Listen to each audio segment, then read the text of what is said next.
How you can start your laser business, engraving and cutting, and not have to depend on learning how to do Etsy and Pinterest and all that stuff. Okay, so for the first thing is newborn baby signs. So that's name signs, birth announcement signs, and things like that. So what you want to do is go to hospital. You can go to hospitals, and let's start small though. Let's go to your Facebook friends list and just go through and see who's pregnant.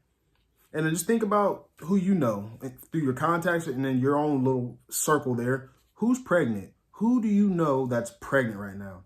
And then you want to just go and talk to that person. Now, here's the thing. I know you're anxious to make money and you want to sell them something right away, but, well, you don't have to. You could give it to them for free. You give it to them as a gift. What they're going to do now, they're going to post it on their Facebook page, and then they're going to tag you, tag your Facebook group, tag your business. They're going to be so happy about it, so stoked. Here's the thing. That person probably knows somebody else who's pregnant, or somebody else who just had a baby, or somebody else, but they for sure know somebody that knows somebody who's pregnant. Okay, you get the gist. So you know somebody, and what you want to do is market to those people, and you want to get your name out that way. So anyways, the newborn baby signs, name signs, birth announcements. And I think that birth announcement gives you the name, height, weight, and, gender, boy, girl, whatever, things like that. And women just love seeing that stuff. So that's number one. And number two, first time home buyers. So you've probably seen these. You could do door hangers. You can do a little keychain that goes, connects to their new key or whatever. You could do a sign for the living room, for the kitchen, dining room. You can do anything like that. But the main ones that you see is like the keychain that holds to their key. And then you see the door hanger. And, and the thing is, it's personalized. So you'll put their last name on it. And you'll say on the key fob, on the key ring, you'll say first home or whatever it is. But now this is the thing, two things. We started off marketing to the person. So we just knew people that were buying homes, and then we would just market to the people that are buying homes. And then of course, we'd make them the sign, they post it, they'd put it on their door, they'd take a picture of it, post it on Facebook, their friends would see, their friends would reach out. You could do it that way, or, this is the smarter way, the easier way, you go and talk to real estate agencies, okay? And then you have an agreement with them, contract, or however you want to do it.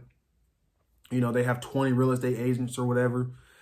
And then you do an agreement with them and say, hey, I'll produce one of these for each home that you sell through your agency, and it'll cost this much. Or you just do an agreement up front. Like, hey, you just cut me a check in the beginning of each month, and then say $3,000 for each month. And then I'll produce these signs for you as you sell houses. So, okay. And I saved the best one for last. This is the one that actually is near and dear to my heart. So, I love this one so much. It's so fun. And of course, you make the most money. You make the most money from it. It feels good doing it. It's nice and it's just great. So, school fundraising. You're going to do, okay. So you remember when you were in school and they had you sell the candy bars, and you had to buy those candy bars, and it was $1 a piece and whatever. You bought the candy bar and you ate it all. And then you felt bad, and then your dollar was gone and your candy bar was gone. And now you got nothing but a tummy ache. All right. So this one, personalized ornaments. Okay. You're going to contact the school. You're going to say, hey, what type of fundraisers do you have going on? And, speak to the person who's the decision maker. Ask them if there's any fundraising opportunities. They're going to say yes, because schools love raising funds. They need help. And then you're going to show them what you have. You're going to show them what products you have to offer, which for me, it was Christmas tree ornaments and stocking name tags. So we showed them our sheet, showed them the prices, and then they passed it out to their 100 students. And then the 100 students took each sheet home, and then each one of those students showed it to their, well, you know, the parents bought first, and then, you know, the grandparents bought, and then they showed it to their aunts and to their uncles, and then their parents took it to the work, and then the people from work bought it, and then they brought us the orders back, and then we had 4,000 orders, 4,000 ornaments to sell, and they were each, I don't know, $15 average a piece. So you could do the math on that, but that's the biggest one. So these are the 3 niches that you need to focus on instead of Etsy. So just forget about Etsy. Etsy's a good platform. You can do well on it. Let's just forget about them for a minute. And then you focus on these 3 niches here local in your city. You can do it in your city. You just think about that.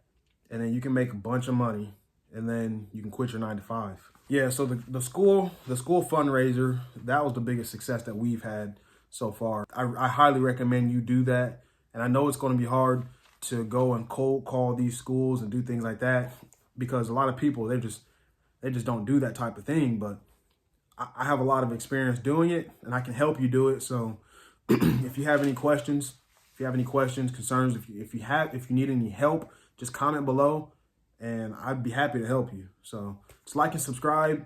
Thank you for watching.